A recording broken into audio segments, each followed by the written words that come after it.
One, two, three, four. Yo, ada yang baru lagi nih, iya kan? Oke, di awal chapter kali ini kita diperlihatkan dua sosok yang misterius, di mana dia berkata, kami kesini membawa berita yang sangat baik. Tan Sanzang, dulu kau adalah membantu surga, sekarang kau menjadi buronan surga karena telah membawa sutra, dan sekarang hari-harimu akan berakhir di sini. Istana surga Dark Shadow, ucap Tan Sanzang. Hahaha, istana surga yang dulu kalian kenal sekarang sudah berubah menjadi istana surga Dark Shadow. Kami bukanlah orang asing, kami adalah dewa dari surga baru itu, yaitu Dark Shadow. Lihatlah salju hitam itu menunjukkan kebangkitan dari Tianzu pertama. Aku yakin kalian pasti pernah merasakan hal itu, bukan?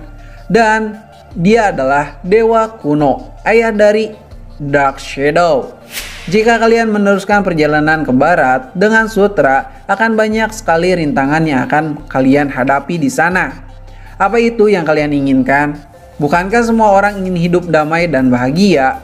Lebih baik serahkan dia kepada kami. Dengan begitu kalian akan kami lepaskan dan akan kami berikan imbalan yang sangat besar. Kalian semua pasti letih kan? Sebaiknya serahkan saja tanggung jawab seperti ini kepada para dewa. Tunggu sebentar. Apa rencana kalian dengan mengambil Xiaoyi kembali ke surga, ucap Tan Sanzang. Kami akan merawatnya layaknya seorang putri. Sayangnya bukan itu yang dia inginkan. Yang dia inginkan adalah menyelamatkan dunia. Dan baru saja dia mengatakannya dengan kerasnya, iya kan Xiaoyi? Lalu tiba-tiba sosok itu pun menyerang Tan Sanzang. Akan tetapi Tan Sanzang pun dapat menahannya. Sepertinya dia mempunyai dendam kepadaku, ucap Tan Sanzang. Lalu Sang Wuqing pun membantu gurunya dengan menghunuskan pedangnya kepada leher si sosok hitam itu. Akan tetapi pedangnya itu tidak bisa menembus tubuhnya. Lalu mereka pun bertarung dengan hebatnya. Xiaoyi hampir saja tertangkap di sana. Akan tetapi tiba-tiba seseorang pun datang dan menendang muka si sosok itu dengan gagahnya. Dan orang itu adalah Bailang.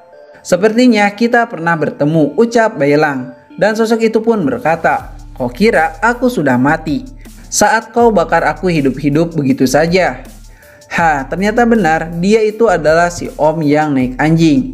Dasar bocah sialan, kau membuatku marah begitu saja, ucap sosok itu. Bukankah kau sudah mati, ucap Tan Sanzang. Akan kubunuh kalian semua, ucap sosok itu. Awas Bailang, ucap Tan Sanzang. Dan Bailang pun mendapatkan pukulan keras di mukanya yang membuat Bailang terpental cukup jauh. Xiaoyi yang melihatnya pun khawatir di sana. Yihui yang melihat pertarungan itu berkata, dasar bocah bodoh, kenapa kau meminta maaf di saat pertarungan seperti ini? Dewa itu sangatlah kuat, ucap Sang Wuqing. Mereka ini lebih kuat dibandingkan dewa-dewa yang sebelumnya, ucap Tan Sanzang. Lalu tiba-tiba sosok yang satu lagi mengeluarkan buku-buku itu dan keluarlah ledakan-ledakan aura jahat di sekitarnya. Awas, dia sedang membaca mantra, ucap Tan Sanzang. Dan ternyata rapalan itu untuk membangkitkan para zombie tengkorak kuno. Dia berkata kalau dirinya tak suka kontak fisik. Itulah kenapa dia berbicara baik-baik sebelumnya. Dan dia berkata juga kalau tidak ada cara lain untuk menghajar kalian. Para tengkorak zombie itu pun menyerang Tan Sanzang dengan pedang mereka. Dan pedang mereka itu ternyata gila-gila semua. Tangannya itu gesit dan juga mengerikan. Yang hampir saja membuat Tan Sanzang kewalahan di sana. Tan Sanzang pun berkata, aku sangatlah heran kecepatan gaya pedang mereka. Wuqing berkata kalau satria-satria itu adalah satria yang sudah terlatih dan bukan zombie biasa. Tiba-tiba zombie itu pun menyerang Xiaoyi, sementara Ause dan juga Yihu tidak bisa melakukan apa-apa. Di saat zombie itu akan menebas Xiaoyi, tiba-tiba pukulan pun mendarat indah di muka si zombie itu. Dan orang yang menyelamatkan Xiaoyi adalah Tan Sanzang. Serangan seperti apapun tidak bisa menghentikan zombie itu. Dan menurut Tan Sanzang, zombie ini akan bisa dihentikan jika mengalahkan penggunanya. Sementara itu, Bailang yang baru saja terpental bangkit kembali dan langsung diserang oleh si sosok itu. Lalu Bailang pun melakukan perlawanan dengan memanggil kekuatan naganya, yaitu Tuan Su. Rasakan Fire Dragon Spirit. dan naga pun keluar dengan api membaranya yang membuat seseorang itu terbakar di sana. Lalu di saat dia terbakar, dia mengingat masa lalunya yang terluka parah oleh bakaran tersebut.